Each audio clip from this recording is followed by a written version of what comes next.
Hola, ¿qué tal? Paz y bien, soy el Padre Rubén Francisco Bellante y es una alegría para mí compartir otro programa más de Gozo y Evangelio.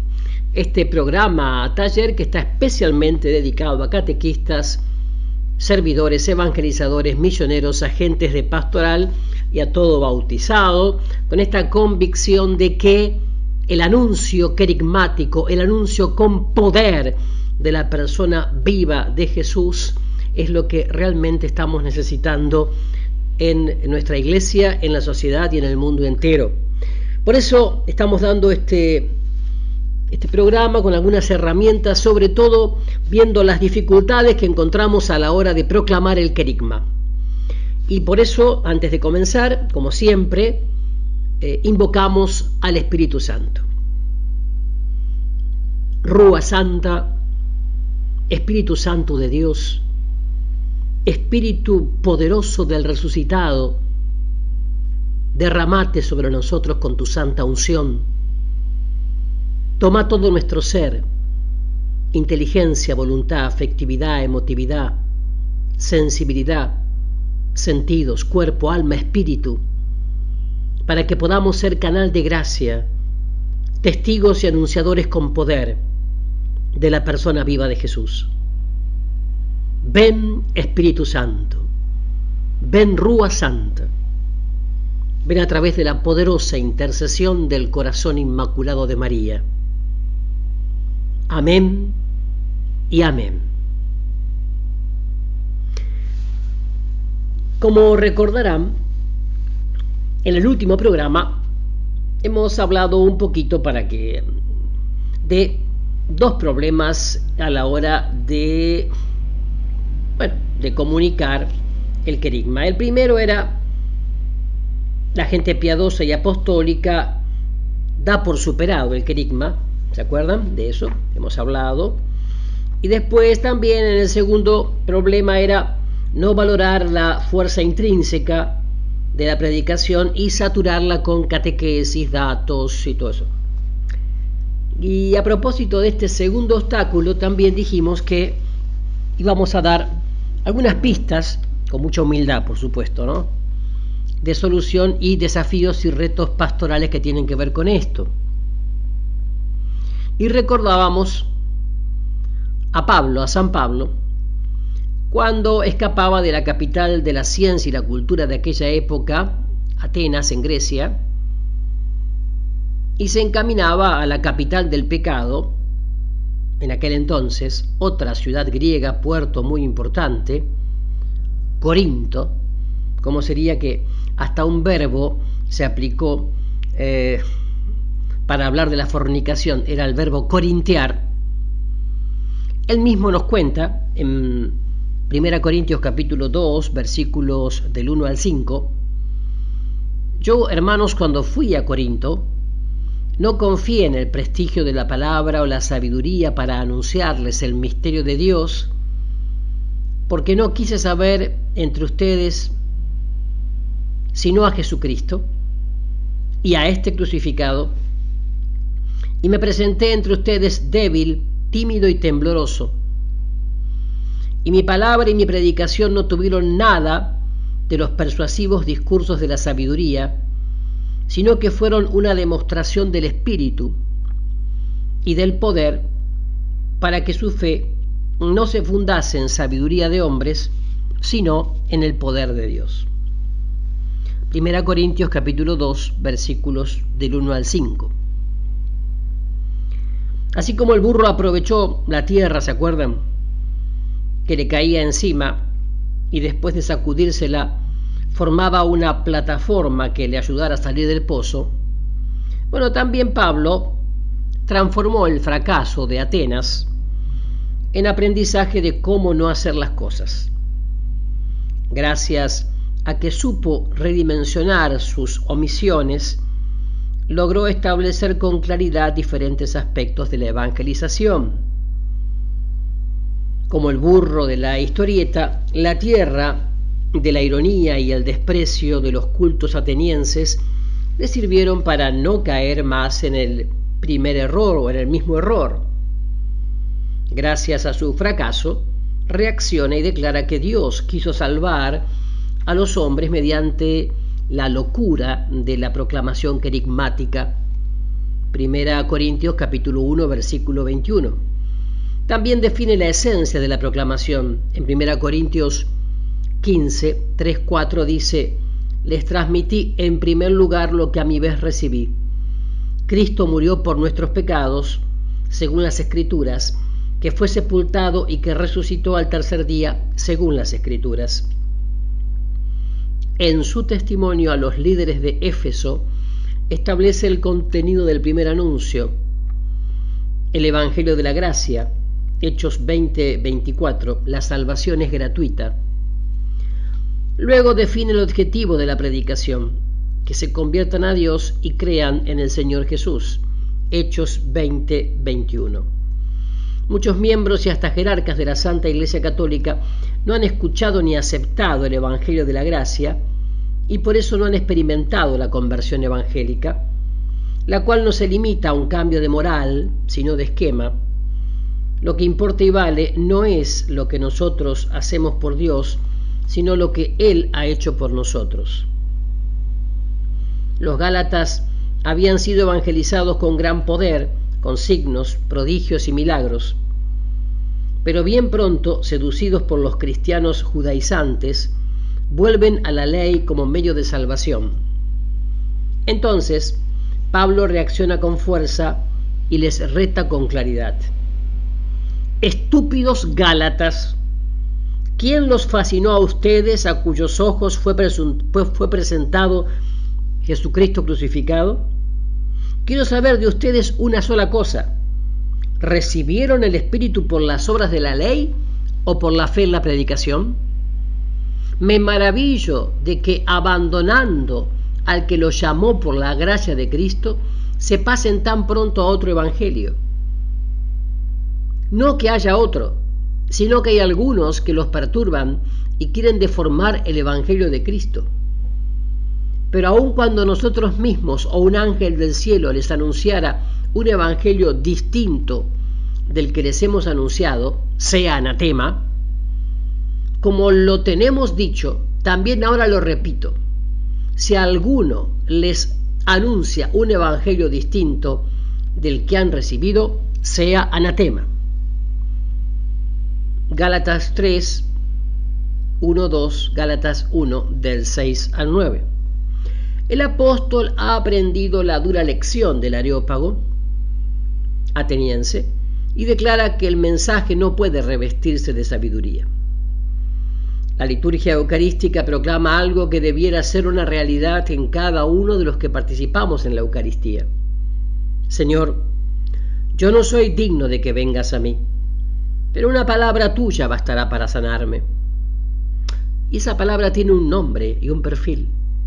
Se llama Jesús de Nazaret, que fue concebido por el Espíritu Santo en el vientre de María. El día de Pentecostés, el discurso de Pedro se concentra en una sola palabra, en una sola persona: Jesús. Le bastaron 3 minutos para convertir a 3.000 personas. ¿Qué le faltó a su predicación aquella mañana gloriosa de la plaza? Luego, con un discurso más breve, convierte a 2.000 personas, porque va a lo esencial del anuncio querigmático. No hay bajo el cielo otro nombre dado a los hombres por el que nosotros debamos ser salvados. Hechos capítulo 4, versículo 12.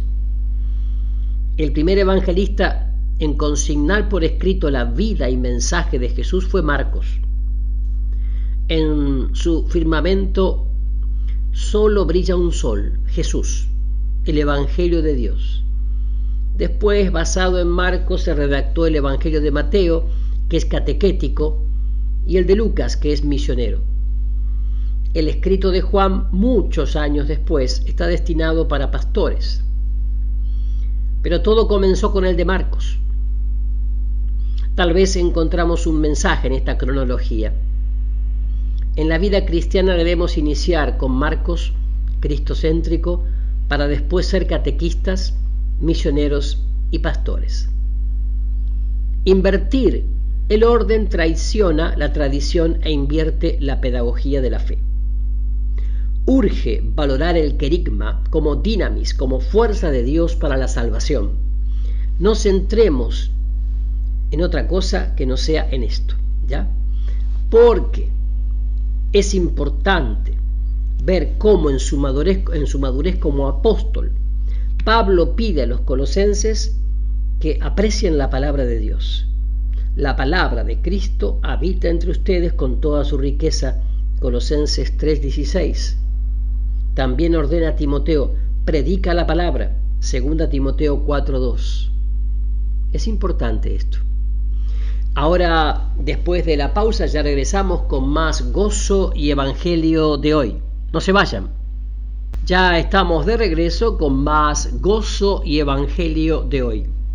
Estábamos diciendo que ciertamente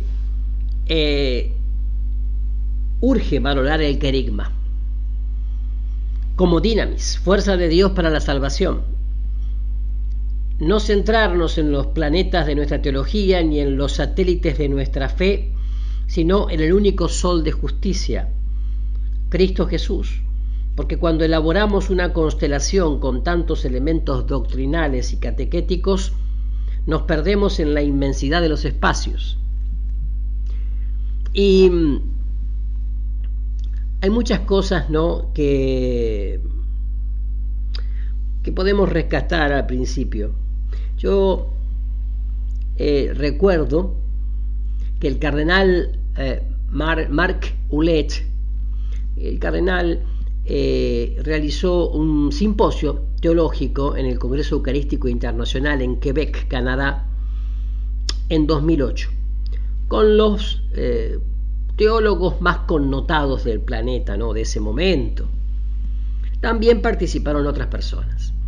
Lo que digo es que en ese momento había una pintura del primer obispo de Quebec, don Francisco de Laval, 1623-1708, allí en el auditorio, que llevaba una Biblia en la mano.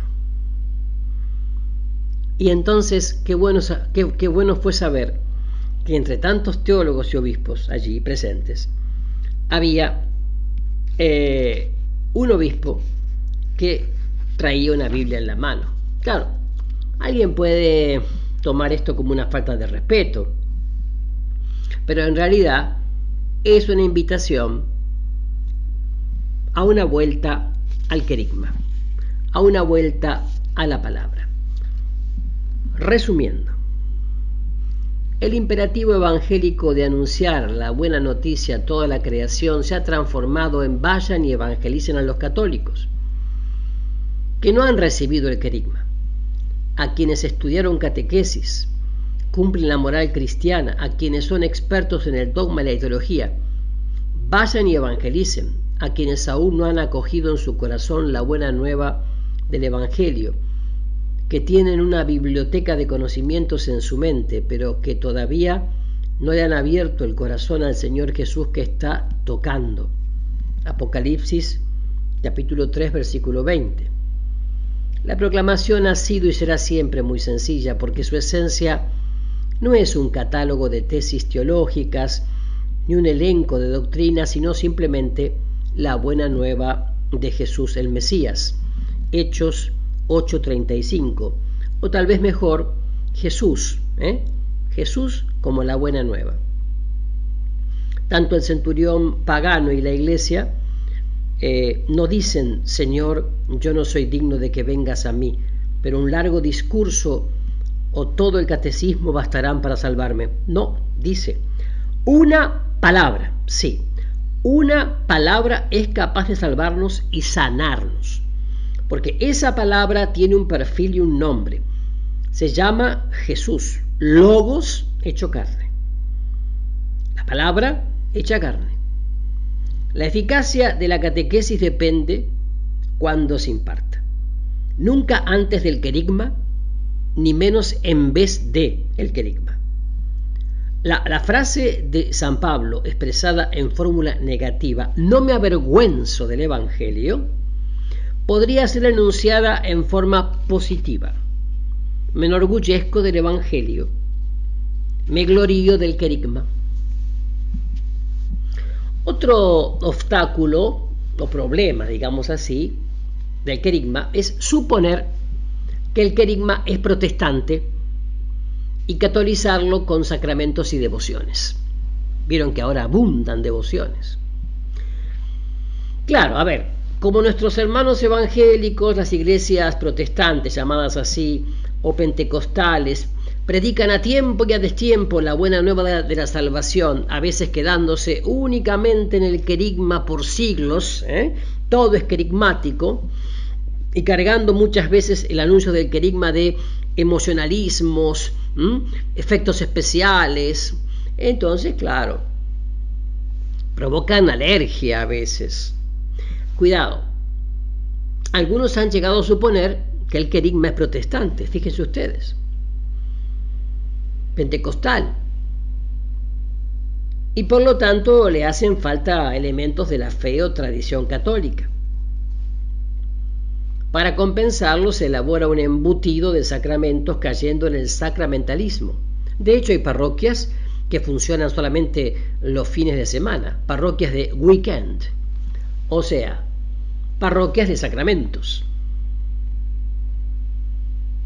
que además devalúan a los mismos sacramentos porque no está el anuncio del querigma junto con ellos, sean bautismos, sean misas, etc.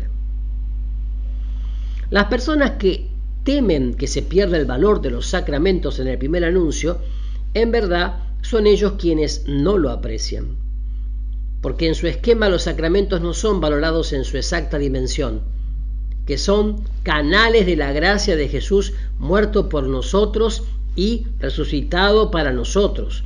En otras palabras, resultó peor el remedio que la enfermedad que ellos trataban de curar. Fíjense ustedes, el diácono Felipe predica al eunuco etíope la única palabra que sana y salva. Leemos en Hechos de los Apóstoles capítulo 8, Felipe, partiendo de la Escritura, se puso a anunciar la buena nueva de Jesús. Felipe se centra en un solo tema, Jesús, o Jesús como la buena noticia de Dios para toda la humanidad. ¿Le faltó algo para convertir al funcionario de Candace? Es muy probable que Felipe se haya referido al bautismo, pero no lo propone, ni menos lo impone, ni mucho menos, lo hace un hecho, digamos así, devocional o sociológico. Es el eunuco quien lo solicita. ¿Qué quiere decir?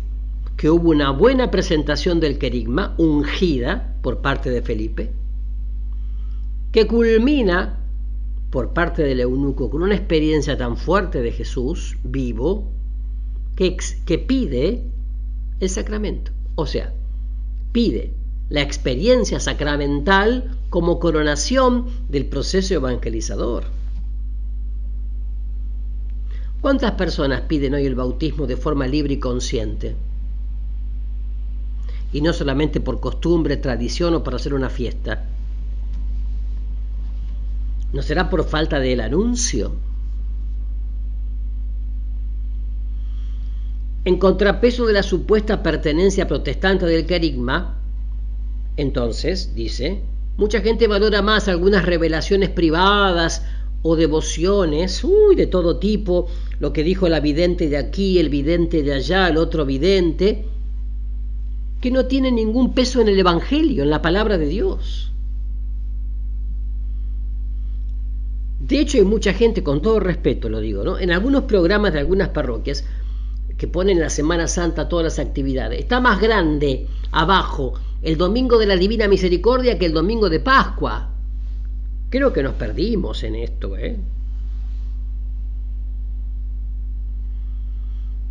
Por desgracia, para no pocas personas, estas devociones se han convertido en el color que nos identifica como católicos. ¿No sería ya oportuno una denuncia profética de lo que en algunos casos aborda la frontera de la idolatría o de la superstición? Las revelaciones, aprobadas o no aprobadas, son realmente, digamos así, para uso particular, para crecimiento personal, pero tienen que ser cristocéntricas y sobre todo tienen que ser bíblicas y eclesiológicas. Yo no entiendo cómo hay gente que se ha leído todos los mensajes supuestos, ¿no?, de la Virgen de aquí, de la Virgen de allá, o del Señor de aquí o de allá, y nunca ha leído la Biblia. El querigma no necesita ser bautizado, ni menos suplido con revelaciones privadas, especialmente cuando éstas contienen elementos contrarios a la revelación, a la palabra de Dios, al magisterio. Tampoco le faltan sacramentos, al contrario, es el mejor camino para una vivencia profunda de la vida sacramental. Por el contrario, cuando se desubica y el valor de los sacramentos en el primer anuncio, se cae en el sacramentalismo que devalúa los sacramentos y diluye la fuerza de la predicación del Evangelio, la predicación apostólica además. Y por supuesto, como hicimos siempre, vamos a dar alguna pista de solución y desafíos o retos pastorales para este punto. Así que no se vayan, que ya regresamos con más Gozo y Evangelio. Ya estamos de regreso con Gozo y Evangelio de hoy, donde estamos continuando con este tema de las dificultades o problemas en el anuncio del querigma. Bueno, y recordamos siempre nuestras formas de comunicarnos. Recuerden que este programa y los anteriores pueden ser escuchados nuevamente o compartidos suscribiéndose en forma gratuita a nuestros canales de YouTube. Entrando a YouTube pueden buscar Pastoral de la Comunicación, Arquidiócesis de Rosario, suscribirse y van a recibir los avisos de las publicaciones.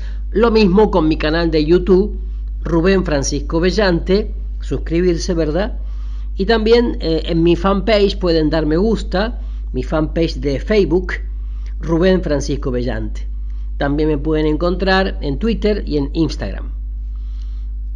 Entonces, decíamos que ante el problema de suponer que el querigma es protestante y catolizarlo con sacramentos y devociones, hay alguna pista de solución y retos pastorales, digamos, ¿no?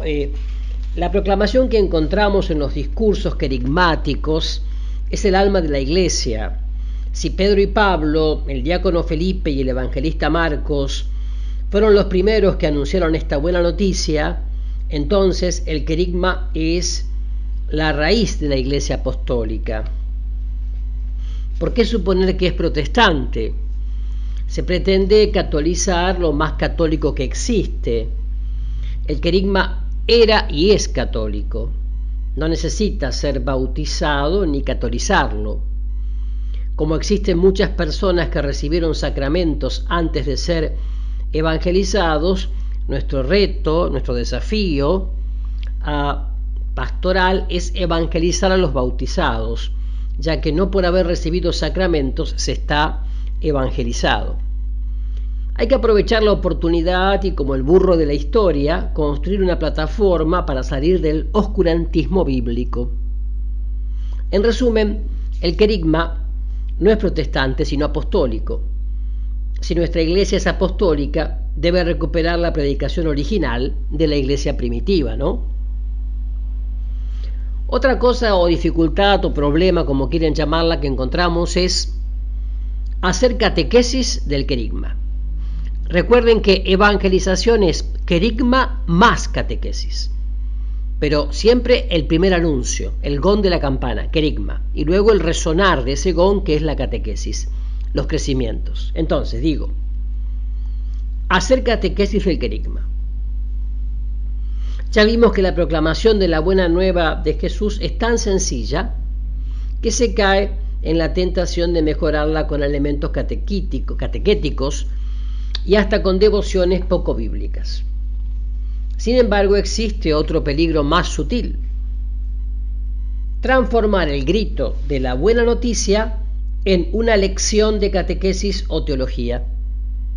Como se dice comúnmente, vamos a la clase de teología o de catequesis.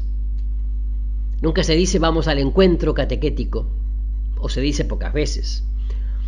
Es como si todavía hubiese gente, espero que no, que diga voy a oír misa, voy a escuchar misa, cuando en realidad vamos a participar de la misa, vamos a participar de la Eucaristía. No es solamente la manera correcta, sino la concesión, el criterio, el espíritu con el cual debo participar de la Eucaristía, de la misa.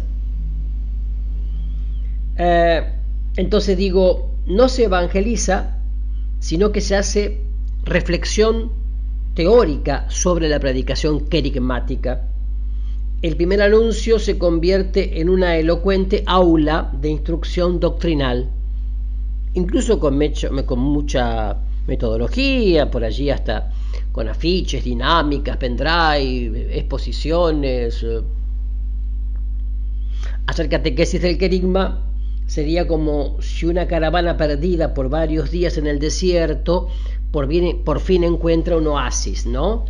Pero el guía, en vez de dejar que los exhaustos peregrinos deshidratados tomen el agua que necesiten, antes comienza a dar una cátedra de la diferencia de los cuerpos sólidos, líquidos y gaseosos, para terminar tejiendo una fina elucubración sobre la construcción química del agua y la interacción del hidrógeno con el oxígeno. Imagínense ustedes. Hay que tener cuidado. También hay libros sobre el querigma. No, hay muchos libros sobre el querigma, muchas publicaciones sobre el querigma, pero hay que tener cuidado porque hay algún libro que se dice querigmático, pero no son más que una presentación fría del querigma, ¿verdad? Cuando transformamos el grito en enseñanza y el testimonio en disertación teológica, no se traspasan los corazones. Se conocen temas, pero no se tiene un encuentro personal con Jesús vivo. Se transmite doctrina, pero no se motiva ni desafía a los oyentes para acoger a Jesús, menos para confesarlo Salvador y proclamarlo Señor. Se elabora una sabia tesis de neumatología, pero no se recibe una nueva efusión del Espíritu Santo. Por eso vamos a recordar una vez más por las dudas, ¿no? ¿Cuáles son, digamos, los 6 puntos del querigma? Pueden ser 6, pueden ser 9, bueno, pero a ver, los 6 puntos del querigma, que generalmente son convertidos en catequesis, o lo que también podríamos describir como una catequesis del querigma. Entonces, el primer punto del querigma, amor de Dios. Entonces la proclamación se convierte en catequesis cuando el tema se centra en las etimologías de la palabra, que solo iluminan las mentes, sin traspasar los corazones. Se transmite instrucción, reduciéndose a una ilustración mental que no mueve la voluntad para dejarse amar por Dios. En segundo punto del querigma, el pecado. Este tema se convierte en catequesis cuando no se permite que el Espíritu Santo convenza de pecado a la persona que ha perdido el control de su vida y que no se puede salvar por ella misma. El maestro que no es testigo toca aspectos morales y suscita el voluntarismo para salir de situaciones de pecado o actitudes pecaminosas. De esta forma no se llega al corazón de la conversión que es obra de Dios. Jeremías 31:18. El tercer punto del querigma es la salvación gratuita en Jesús.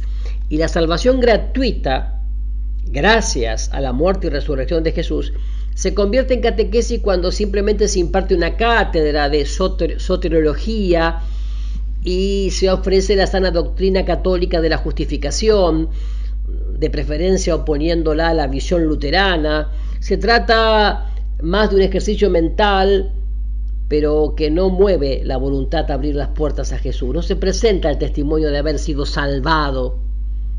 En cuarto punto del querigma, cómo hacer nuestro el don, el regalo gratuito de la salvación.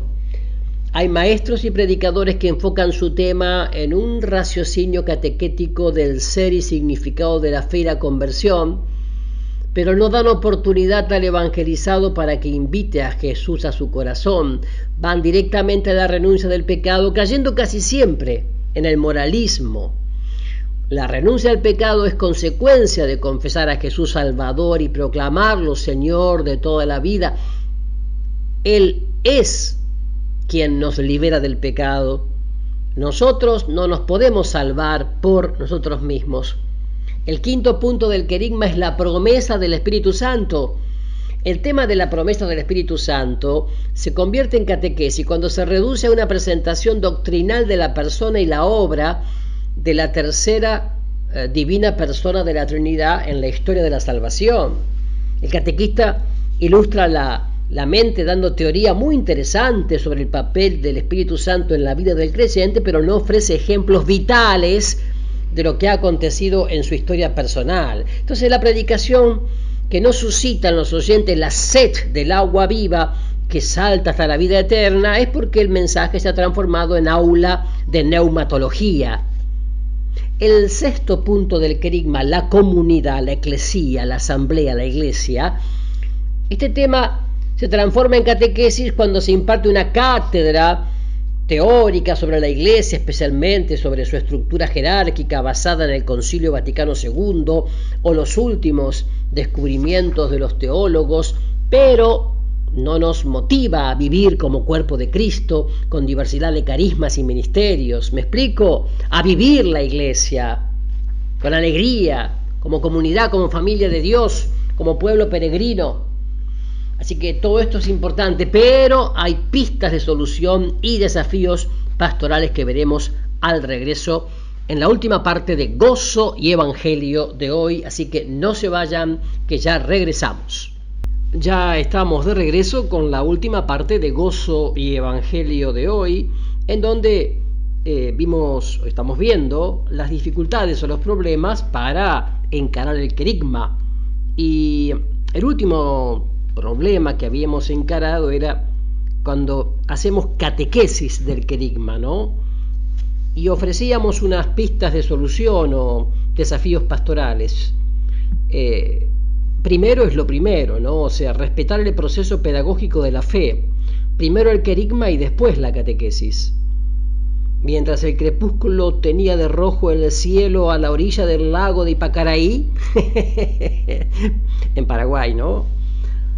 Un joven seducía y adulaba a su compañera con frases románticas que hacían vibrar de emoción. Le dijo: casi todo en ti es belleza y hermosura. Parece que estoy escuchando de fondo la arpa, ¿no? La arpa paraguaya. La joven se quedó perpleja por eso de casi todo y con una mirada pidió explicación. El joven asintió con la mano y continuó: tus lindos ojos, luceros que iluminan, la pequeña boca con finos labios, tu pelo que cae como catarata, tu nariz afilada que pareces estatua griega. Pero lo único malo es que a pesar de que cada parte de tu rostro es bella y hermosa, todo lo tienes mal acomodado.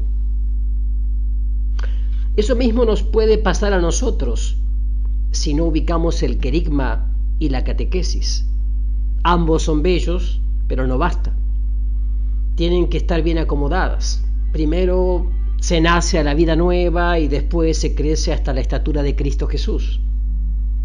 Las personas comprenden mejor los misterios de la fe y valoran la riqueza de la catequesis después del anuncio querigmático, por lo que es antipedagógico hacer catequesis del querigma.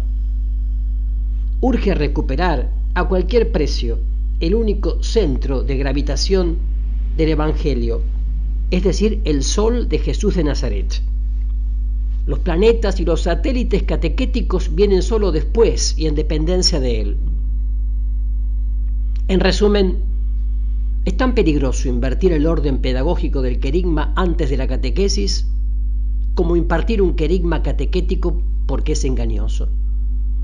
Sería como una higuera que solo tiene follaje pero carece de frutos. Otro problema, digamos, en esto del querigma, es ser impartido por catequistas o maestros que no son testigos. Sí, un problema gemelo del anterior es cuando el querigma es impartido por catequistas que no son testigos de la resurrección de Jesús. ¿Cuántas veces somos testigos, entre comillas, del párroco medio desesperado o quizás improvisado, que sale a la vereda de la parroquia, esto lo exagero un poco, ¿no? Que sale a la vereda de la parroquia y, bueno, mira, y la primera que pasa en bicicleta, la llama y le dice, ¿vos no querés ser catequista? O si no, la fulana, porque es maestra en el colegio religioso o parroquial o el colegio, ya que es docente, bueno, que también sea catequista. O vos que sos maestra jubilada, docente jubilada, mirá, vos podrías ser catequista. O la adolescente toda inquieta y toda ansiosa, que está siempre bien dispuesta y disponible, claro, vos también serías catequista. Entonces, es un problema. No basta ser un teólogo titulado en alguna universidad católica, claro, porque aparecen las que dicen, aquí está mi currículum, aquí tengo toda mi carpeta con todos los cursos online que he hecho de catequesis y diplomaturas, participé del instituto tal, luego hice mi maestría no sé en dónde, luego la licenciatura no sé cómo. Está bien, pero es necesario antes nacer de nuevo. Tampoco es suficiente ostentar un ministerio en la iglesia, sino haber vivido su propio Damasco, digamos, ¿no? Hablando de Pablo. De otra forma, sería transmitido por simples reporteros, repetidores, megáfonos, o sea, discos rayados. Uy, qué antiguo yo, ¿no? Con eso de discos rayados, ¿sí? Bueno, CD podría ser. Fíjense que los dos peregrinos de Maús eran discípulos que pertenecían al selecto grupo de los 72. Aquella tarde que regresaban tristes a su aldea, se encontraron con un caminante misterioso que les pidió cuenta de lo que sucedía. Fueron testigos de la predicación así como de los milagros de Jesús. Le dieron una cátedra de cristología al mismo Jesús resucitado. Contaron que aquel nazareno había fomentado la esperanza de la restauración, pero esta llama ya se había extinguido en la cumbre del Calvario, donde fue crucificado y posteriormente sepultado. Mas, cuando entraron al tema de la resurrección, ellos no tenían nada que decir, y solo repitieron lo que las mujeres habían dicho que los ángeles les dijeron. O sea, eran testigos de la muerte, pero simples reporteros de la resurrección de Jesús. Esto se repite más frecuentemente de lo que suponemos en los ámbitos eclesiásticos. Yo a veces veo que la gente le pregunta a los seminaristas, ¿y cuánto te falta? Y estoy en tercero de filosofía, o me faltan todavía los 4 años de teología, o estoy en primer año de teología, me faltan 3, qué sé yo, como si fuera la universidad, la facultad de Derecho, la facultad de Medicina, de Ciencias Económicas. Los tiempos son distintos. Porque a veces, después de haber estudiado filosofía, teología, Biblia, derecho canónico, liturgia, ¿qué pasó? Y a lo mejor lo tiene todo en la cabeza, todo, pero falta fundamentalmente una experiencia de Cristo resucitado. Y ahí está el director espiritual, ahí está el rector del seminario, ahí está el prefecto de estudios, de disciplina. Es decir, ahí está el párroco que lo recibe para ser apostolado en su parroquia cada año, el arzobispo, el obispo, que tienen que ver si este joven todavía necesita un tiempo de estar en parroquias, por más que haya terminado todos sus estudios.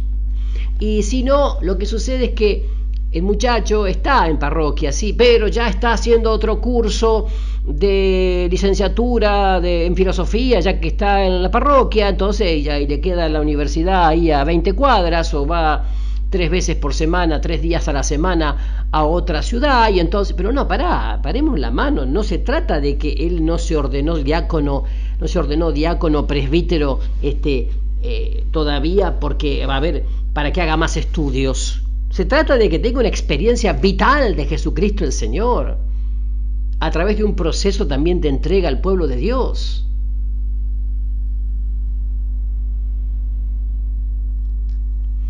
¿Y cuáles serían las pistas de solución y retos y desafíos pastorales de esto? El resucitado no se aparece sino a los testigos que han de anunciar su gloriosa resurrección. A Jesús Dios lo resucitó al tercer día y le concedió la gracia de aparecerse, no a todo el pueblo, sino a los testigos que Dios había escogido de antemano, a nosotros que comimos y bebimos con Él, después de que resucitó de entre los muertos. Hechos, capítulo 10, versículos 40-41. Por lo tanto, el querigma solo debe ser proclamado por quienes han tenido un tipo de aparición de Jesús vivo. Los maestros enseñan, el testigo contagia su experiencia, mostrando que lo que le ha sucedido a él puede acontecer a todos los que lo escuchan.